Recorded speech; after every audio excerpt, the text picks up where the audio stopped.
দেখুন মা গো কি কাণ্ড হয়েছে, আর বাপের ওই দেখুন গো মহস্য হয়েছে, প্রেমস্য কৃষ্ণদেব ধন যাহা হতে কৃষ্ণ ধর্মাল জীব রূপ সনাতন আর রঘুনাথ দাস ভট্ট রঘুনাথ, এই ছয় গোসাই এর অনেক তথ্য আছে, আমি সংক্ষেপে যাচ্ছি।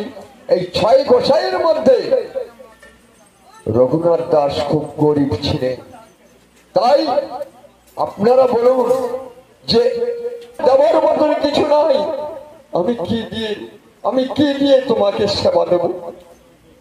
যাও, তুমি কিভাবে দেবে আমি বলে দেব, যাও তুমি যেভাবে হোক এই বৈষ্ণব সেবা করাও।